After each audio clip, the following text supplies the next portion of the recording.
आप लोग जज करिएगा कि किसका जो पलड़ा है वो आपको भारी लग रहा है। इस लिंक के बाद आपके पास में आता हूं, लेकिन नीरज बताइए बुल केस क्या है?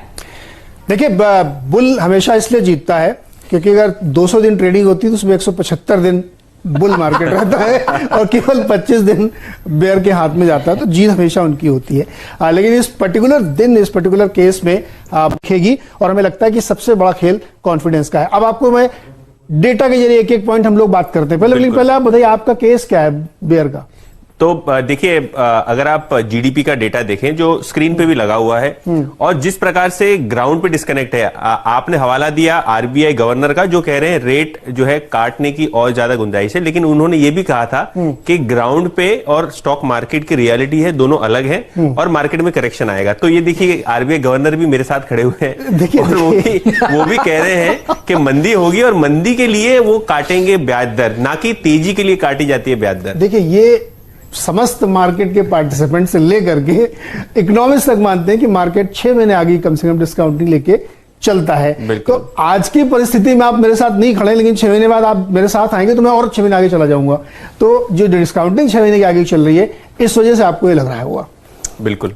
तो चलिए पहला पॉइंट मैं आपको दिखाता हूं, जो बैरोमीटर्स होते हैं मार्केट के कि इकोनॉमिक कैसे आप समझे। तो ये जो आपको ग्राफिक दिख रहा है जिसमें सीवी सेल्स लिखा है कमर्शियल व्हीकल की, इसको आप महीने के हिसाब से देखिए। मार्च में लॉकडाउन शुरू हुआ, मई की सेल्स 95% गिरी थी वाईओवाई। उसके बाद जब गाड़ी थोड़ी आगे बढ़ी, जून में आए तो ये 78% हुई, यानी यहां से इंप्रूवमेंट आपको देखने को मिला। और जुलाई की जो हमारे पास लेटेस्ट एस में अवेलेबल डेटा है वो -16% है वाईओवाई कंपेयर करिए, और अगस्त के नंबर अभी आने शुरू हुए हैं। तो जैसे जैसे नंबर आएंगे हमें ऐसा लगता है कि ये माइनस से हो सकता प्लस में आ जाए या बहुत मिनिस्कल माइनस पर रहेगी। तो आप देखिए 3 महीने के अंदर हमने पूरा रिकवर किया वाईओवाई, जहां से हम गिरना शुरू हुए थे। तो ये इंडिकेशन दिखाता है कि जब कमर्शियल व्हीकल में बिक्री शुरू हो गई तो इसका मतलब जो है पटरी पे इकोनॉमी आना शुरू हो गई। बिल्कुल। आप नीरज जी आर्ग्यू कर सकते हैं कि डेटा में थोड़ा बहुत सुधार दिख रहा है, लेकिन अगर आप थोड़ा बहुत नहीं, बड़ा मैसिव 95 से 16 देखिए, अगर आप मई जून की बात कर ले तो काफी सारी डीलरशिप्स बंद थी। हाँ। तो बिक्री तो होने नहीं वाली थी, ठीक है। तो आपको आंकड़े जो है जो बेस इफेक्ट की वजह से आपको इतना बड़ा नेगेटिविटी दिख रही है। हाँ। लेकिन जुलाई में जैसे जैसे डीलरशिप खुली, क्योंकि 3-4 महीने का लॉकडाउन था तो पेंटअप डिमांड हुई, ठीक है, पेंटअप डिमांड हुई, इसीलिए डेटा में आपको सुधार आया। अगर मुझे ट्रक मई में भी खरीदनी थी तो मैं भी नहीं खरीद पाता क्योंकि डीलरशिप बंद थी, और इसीलिए आपका डेटा भी जो है ये -95 दिखा रहा है। तो ठीक है, डिमांड में थोड़ी बहुत पेंटअप है, लेकिन ये जो पेंटअप डिमांड है, जो फेस्टिव सीजन है, जैसे गणेश चतुर्थी हो गई और जैसे ओणम हो गया, तो थोड़ी बहुत सुधार हमको देखने को मिल रही है। लेकिन ग्राउंड की सिचुएशन आपको यहां दिख रही है। जीडीपी का जो आंकड़ा है वो 24% नीचे है। अगर जीडीपी नीचे रहेगी, ग्रोथ प्रेशर में रहेगी, तो माल सामान ढोने के लिए ट्रक की जरूरत नहीं है। देखिए, ये जून तक की इतिहास बता रहे हैं आप मुझे मैं आपको जुलाई का लेटेस्ट दिखा रहा हूं। जब Q2 की जीडीपी आएगी तो तस्वीर आपको और बदली हुई दिखेगी। चलिए दूसरा आंकड़ा लेके आइए भाई। मैं ट्रैक्टर बिक्री, खेती किसानी भरोसा है आपको? किसी ने कहा था कि कुछ समय ऐसा नहीं हो ट्रेडर भी ट्रैक्टर चला गया। आज हमारे एक बहुत ही प्रसिद्ध टेक्निकल एनालिस्ट चंदन तपड़िया जी ट्रैक्टर चला रहे थे उनकी फोटो भी दिखा दीजिएगा साथ में। तो खैर देखिए, ट्रैक्टर की सेल्स मई में 0.5% रह गई थी। ऑब्वियस था, जैसा कि आप कह रहे हैं बनती था। जून में देखिए क्या बंपर 25% की ग्रोथ, और जुलाई में 36% की ग्रोथ ट्रैक्टर सेल्स में दिखी है। जैसा कि हमने कहा कि बारिश बहुत जबरदस्त हुई है, मानसून बहुत बढ़िया रहा है, और लगातार 2-3 सालों से हम एवरेज या उससे बेटर मानसून कर रहे हैं, और इस बार तो मानसून बहुत अच्छा हुआ है। ये सचमुच ईश्वर की कृपा थी कि इस बंदी के दौरान में मानसून अच्छा हो गया। तो ये जो आपको नंबर दिख रहा है ना, अभी अगस्त के नंबर आने शुरू हुए। आज स्कॉट्स का नंबर कितना बढ़िया है ट्रैक्टर का। बिल्कुल। तो जैसे से ये बढ़ेगा आपको ये भरोसा हो जाना चाहिए कि ट्रैक्टर तभी बिकता है जब खेती किसानी होती है। बिल्कुल, पैसा आता है। बिल्कुल।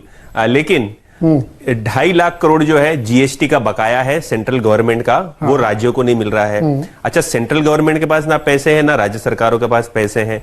तो अगर आप रूरल मार्केट की बात करें, अर्बन मार्केट की बात करें, तो गवर्नमेंट स्पेंडिंग जो है आगे चलते हुए जो इंफ्रास्ट्रक्चर पे हो, चाहे आपको मनरेगा से पैसे मिलते हो, नरेगा से पैसे मिलते हो, वहां कहीं ना कहीं प्रेशर पॉइंट बनेंगे। तो ये जो जीएसटी कलेक्शन की इशू है और इंफ्रास्ट्रक्चर में जो स्पेंडिंग में थोड़ा बहुत गिरावट हमको आगे चलते हुए देखने मिलेगी, उसका असर कहीं ना कहीं रूरल मार्केट्स पे भी पड़ेगा। आपकी बात सही है कि मॉनसून अच्छी थी तो शायद ट्रैक्टर सेल्स हो गई, अच्छी, मानसून के महीने में नहीं बिकती है तो कभी बिकेगी ट्रैक्टर सेल्स। लेकिन आगे चलते हुए मुझे लगता है जो फेस्टिव सीजन है, जिस हिसाब से टेक्सटाइल्स में प्रेशर है, जिस हिसाब से मॉल्स के फुटफॉल्स में प्रेशर है, सिनेमा हॉल बंद है, तो कहीं ना कहीं इसका असर जो है हमको जीडीपी में दिखाई देगा। ये पेंटअप है जरूर, लेकिन जो सरकार की हालत है उसके मद्देनजर रखते हुए इंटरेस्ट रेट्स पे भी प्रेशर बना रहेगा और स्पेंडिंग पे भी प्रेशर बना रहेगा।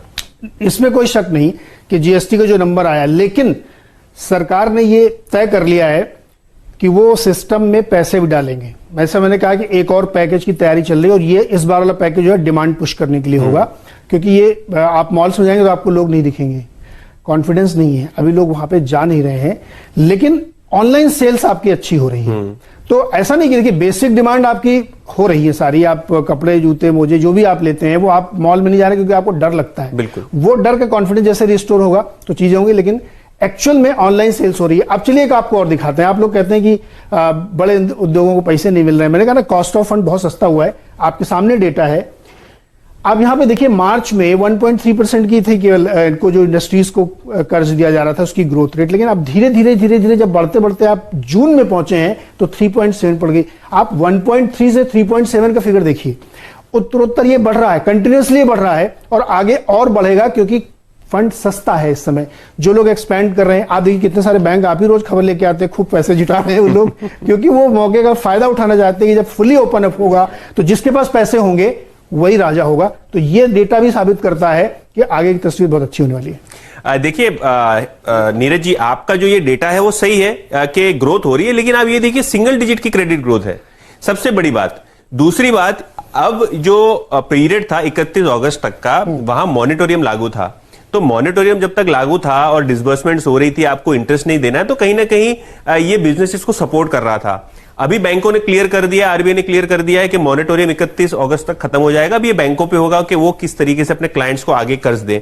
क्रेडिट ग्रोथ जो है अभी भी कमजोर है, एक बात। दूसरी बात, मॉनिटोरियम के अंदर जो आपके एनपीएज, जो ग्रॉस एनपीए, नेट एनपीए की जो फिगर्स थी वो अच्छी इंप्रूव होकर दिखाई दे रही थी, लेकिन असली खेल तो अब शुरू होगा कि सितंबर के महीने से लेकर मार्च तक किस प्रकार से एसेट क्वालिटी शेपअप होती है। आप ये आर्ग्यूमेंट जरूर करेंगे कि क्रेडिट पुश होगा, ग्रोथ रिकवरी होगी, लेकिन जिस प्रकार से एसेट क्वालिटी पे प्रेशर मुझे लगता है अगले 1-2 क्वार्टर्स में आएगा, वो कहीं ना कहीं मार्केट को आगे चलते हुए अर्निंग्स पॉइंट ऑफ व्यू से अटकाता हुआ दिखाई देगा। देखिए मुझे ऐसा लगता है कि आपकी कुछ बातें ठीक हो सकती हैं, लेकिन इस फैक्टर को हम डिस्काउंट करके चल रहे हैं ना कि पिछले 3-4 महीने बहुत बुरे गए, बहुत ही ग्रोथ जीरो हो गई। इवन कई महीने का डेटा तो जीरो में दिखाया नहीं उसमें, क्योंकि कहीं तो कई चीजों में जीरो है तो उसको दिखाने का कोई फायदा नहीं है। लेकिन इंप्रूवमेंट की बात मैं कर रहा हूं जो लगातार हो रही। चलिए आपको कुछ और डेटा दिखाते हैं जिससे आपका कॉन्फिडेंस रिस्टोर होगा। दिखाइए टू व्हीलर सेल्स दिखाइए, जिसमें किस तरीके से इंप्रूवमेंट्स आते हुए आपको देखने को मिल रहे हैं। अब टू व्हीलर बिक्री देखिए, बंदी थी लेकिन मई में 88%, 40%, 34%। आप रफ्तार देखिए केवल कि किस गति से हम अनलॉकिंग की तरफ जब बढ़े हैं, तो उससे लोगों की पेंटअप डिमांड आनी चाहिए और नंबर्स आपके सामने आ रहे हैं। अभी मारुति ने देखिए 1 लाख का फिगर क्रॉस कर लिया, पैसेंजर सेल्स में आ गया ना। देखिए ये एक चीज ये है, लोगों को ऐसा लगता है कि पैसे नहीं है कैसे खरीदेंगे। देखिए हकीकत ये होती है कि हिंदुस्तानियों के पास बहुत पैसे हैं और वो पैसे अलग अलग फॉर्मेट में निकल के आ रहे हैं, इसीलिए फिगर आपके सामने आता हुआ दिख रहा है। मैं ये इसलिए कह रहा हूं क्योंकि जो रफ्तार ओपनिंग अप की है वो इसको सपोर्ट कर रही है। ये मुझे लगता है ये जो हमारे डायरेक्टर साहब हैं और जो डेस्क के लोग हैं उन्होंने मिलीभगत की नीरज जी के साथ। ये डेटा तो सारा नेगेटिव है, इसको हरे रंग में भर दिया है। नहीं ये बिल्कुल सही है, कहने वाला था ये बात। ये बिल्कुल सही है, हरे रंग में इसलिए क्योंकि ठीक है इसको आप लाल दिखा देते हैं, लेकिन आप ये जो जीरो की तरफ बढ़ रहा है ना, ये देखिए, ये सीधी सी बात है। जो आदमी आज टू व्हीलर खरीद रहा है वो मजबूरी में खरीद रहा है, कम्यूटिंग के लिए खरीद रहा है। ये कोई एस्पिरेशन पूरे करने के लिए टू व्हीलर, फोर व्हीलर की बिक्री नहीं हो रही है नीरज जी। और दूसरी बात, अच्छा, अगर आप आज किसी भी डीलर को जाके पूछें, ऑटो के डीलर को, वो कह रहा है फुटफॉल कम है। जो नीड बेस्ड डिमांड है वही नीड बेस्ड डिमांड आ रही है और वो आप नीड बेस्ड डिमांड को बोल रहे हैं। देखिए किसी जमाने में ये कहा जाता था कि एसी लग्जरी है। आपको लगता है एसी लग्जरी है? बॉम्बे में जिंदा नहीं रहेंगे अगर एसी घर में ना हो तो। नहीं तो वैसे ये बाइक लग्जरी हिंदुस्तान मुंबई नहीं है ना सर। तो उसको आप जरूरत गांव में कितनी बाइक बिकती है देखिए। अच्छा, दूसरी बात ये आपका डेटा जो है इंप्रूवमेंट दिखा रहा है क्योंकि पेंटअप डिमांड थी। कहीं ना कहीं हमको ये मान के चलना पड़ेगा कि जो ऑटो की बिक्री है फेस्टिव सीजन की वजह से पेंटअप डिमांड के, क्योंकि आपको 3 महीने मोटरसाइकिल खरीदने नहीं मिली। मुझे अप्रैल में खरीदनी थी, शोरूम बंद था, तो मैं मई में खरीदूंगा। आप पेंटअप बता रहे हैं क्या? तो इसीलिए तो ये आपको सुधार दिख रहा है। अरे वो अभी, अच्छा इसका मतलब आप ये कह रहे पेंटअप के बाद अब सितंबर के बाद कोई गाड़ी नहीं खरीदेगा? बिल्कुल, सितंबर के बाद जीरो फिगर आएगा। जीरो का नहीं है, देखो कम बिकेगी गाड़ियां। सितंबर के बाद आप प्री कोविड लेवल या उससे ज्यादा गाड़ियां बिकते हुए देखेंगे। ये पेंटअप जो है ना, एक बड़ा भ्रामक है। एक और दिखाइए फ्यूल का दिखाइए, मैं आपको अभी फ्यूल से प्रूव करके दिखाता हूं। इसके लिए भी मेरे पास बहुत बढ़िया काउंटर है। अभी वो करता हूं। देखिए ये डेटा इनको बोलने दीजिए, फिर मैं इनको बताता हूं ये क्या है। बहुत सही है। बुल्स और बेयर्स देखिए दोनों लड़ रहे हैं। और मैं आपको बता दूं बाजार का हाल, सेंसेक्स 125 पॉइंट ऊपर, बैंक निफ्टी 125 पॉइंट नीचे। डॉक्टर साहब ये दोनों फोटो भी दिखाइएगा। और इसे कहते हैं सही में, सही मायने में, सही समय पे हमने बुल्स और बेयर्स किया है। बताइए नीरज, आप क्या कह रहे थे? देखिए फ्यूल का जो पूरा मामला था उसकी आप देखिए, बहुत बुरी तरह से गिरी, बंद हो गई। रिफाइनरीज जो है 10% या कहीं कहीं तो आईओसी को तो बंद भी करनी पड़ी, लेकिन वहां से इंप्रूवमेंट देखिए आप, -24% का अब -8.9 है। और इस महीने का डेटा आप जुलाई और अगस्त का जब देखेंगे लेटेस्ट डेटा, तो आपको ये पॉजिटिव दिखेगा। मतलब ये हुआ कि पेट्रोल और डीजल 90 रुपए में भी है, तब भी आप खरीद रहे हैं और गाड़ियां चला रहे हैं। इसका मतलब देखिए कमर्शियल व्हीकल, 2 व्हीलर, ट्रैक्टर और फ्यूल, ये इकोनॉमी को बताते हैं। और इकोनॉमी को चलाती है रेलवे। हाँ, ठीक है। अभी ये नीरज जी बता रहे हैं कि ये जो पेट्रोलियम का डेटा है इसको मान लिया जाए। मैं नहीं मानूंगा, क्योंकि रेलवे आज की सबसे जो बड़ी एसेट है कंट्री की, जहां माल ढोया जाता है, जहां पैसेंजर जाते हैं। आप मुंबई की लाइफलाइन जो ट्रेन है और दिल्ली की लाइफलाइन जो मेट्रो रेल है उसको बंद रखे हुए हैं। अगर इतने दिनों से मैं और हेमंत रोज ट्रेन में आया करते थे, अभी अपनी अपनी गाड़ियां लाते हैं और अपनी गाड़ियां लाते, तो गाड़ियां तो पानी से नहीं चलती, मुझे पेट्रोल डीजल भराना पड़ता है। तो ये जो पेट्रोलियम की रिकवरी है, कहीं ना कहीं इसको आपको ट्रेन के डेटा के साथ देखना पड़ेगा, क्योंकि जो कम्यूटिंग है आज की डेट में जो ट्रेन और मेट्रो से होती थी, गुड्स कैरियर जो काफी सारा सामान जो फ्रेट था वो रेलवे पे ढोया जाता था, वो अंडर कैपेसिटी पे 90% जो है रेल का ट्रैफिक नीचे है। इसलिए तो इसीलिए पेट्रोल पे प्रेशर है और इसीलिए पेट्रोल बिक रहा है। अब मुझे एक बात बताइए आप, जब ये बंदी नहीं थी तब ट्रेन भी चलती थी, हवाई जहाज भी चलते थे, ट्रक भी चलते थे, कार भी चलते थे, तब ये कैसे इतना बिकता था? पॉइंट यहां पे ये है कि जब ट्रेन चल जाएगी और ज्यादा बिक्री होगी, क्योंकि जो फीडर गाड़ियां होती हैं, आप रेलवे स्टेशन में उतरते हैं, मान लीजिए लोअर परल में उतरे आप, तो कैसे जाएंगे ऑफिस? आप टैक्सी से, ऑटो से, किसी तरीके से जाएंगे ना। या मैं यहां से सोलापुर गया, सोलापुर में बस अड्डे से उतर के मैं अपने रिश्तेदार घर में कैसे जाऊंगा? टैक्सी से जाऊंगा, ऑटो से जाऊंगा। तो ये और बढ़ेगा। मैं तो मना रहा हूं कि ट्रेन चल जाए और आपकी बात और बुरी तरह गलत साबित हो, ये पॉजिटिव 16% दिखेगा आपको। इसलिए फ्यूल भी ये साबित करता है कि हम जैसे से अनलॉक 4 और अच्छे से लागू होगा वो होगा। हाँ, एक मैं कह सकता हूं बुल के लिए एक बहुत जरूरी चीज है कॉन्फिडेंस। लोगों के अंदर अभी भी थोड़ा सा डर है, बाहर नहीं निकलते, या संडे को मॉल्स में जाइए तो कम लोग दिखते हैं। जैसे जैसे ये कॉन्फिडेंस बिल्ड होगा, ये नंबर आपको पलटते हुए दिखेंगे। चलिए, तो ये बुल्स और बेयर्स ने बहुत ही शानदार तर्क रखे।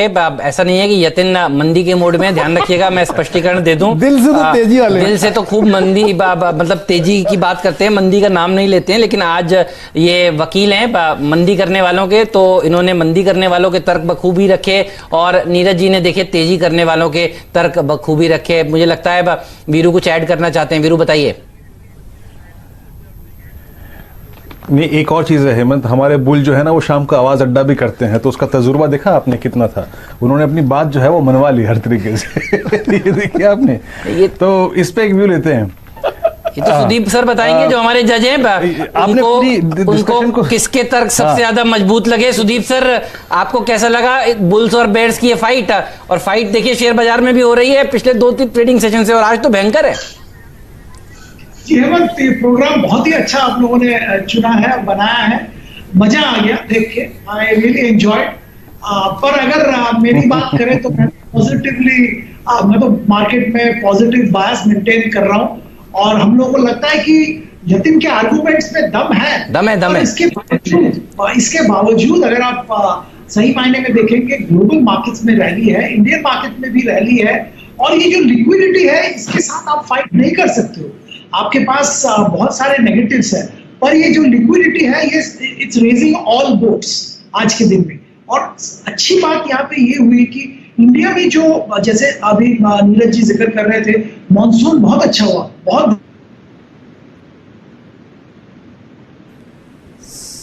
संपर्क थोड़ा सा टूटता हुआ, सुदीप सर से कुछ दिक्कत हो रही है। पालविया साहब, आप किसकी तरफ हैं, किसका पलड़ा भारी है, बताइए। ये आर्ग्यूमेंट सुन के आपको कैसा लगा? देखिए हेमंत जी, दोनों के आर्गुमेंट अपनी अपनी जगह सही है, लेकिन मुझे जो लग रहा है मैं नीरज जी के साथ जाना चाहूंगा, क्योंकि अब जो मार्केट देख रहा है वो अनलॉक एक्टिविटी को देख रहा है और कैसे हम वापस बैक ऑन ट्रैक जा रहे हैं। ये अब मार्केट में अब वो चीज को मॉनिटर किया जा रहा है, जो होना था वो तो हो चुका है, उसको हम बदल नहीं सकते। अब मार्केट को जो चाहिए, अब कैसे कैसे वापस हम रिकवरी ट्रैक पे जा रहे हैं, और जितनी जल्दी हम रिकवरी ट्रैक पे जाते जाएंगे, सारे डेटा जैसे जैसे इंप्रूव होते हुए दिखेंगे, तो हमें लगता है कि जिस तरीके से मार्केट ने तो ऑलरेडी एक रैली दे चुका है, सेकंड रैली हमें जैसे जैसे इन डेटा में जो कोर डेटा अभी डिस्कस कर रहे थे नीरज जी, जो अपने पॉइंट रख रहे थे, उसमें जैसे जैसे इंप्रूवमेंट दिखेगा, बिल्कुल मुझे लगता है कि मार्केट एक सेकंड राउंड ऑफ रैली जो आना चाहिए, वो जैसे हमें अगले महीनों के जो डेटा आते हुए दिखेंगे अच्छे, तो उसके बाद हमें एक सेकंड राउंड ऑफ रैली वापस बनते हुए दिखेगी मार्केट में। तो मैं बुल केस के साथ जाना चाहूंगा। चलिए बाप, तो देखिए बहुत बहुत शुक्रिया आप दोनों का, बढ़िया तरीके से आप दोनों ने ये केसेस समझाए।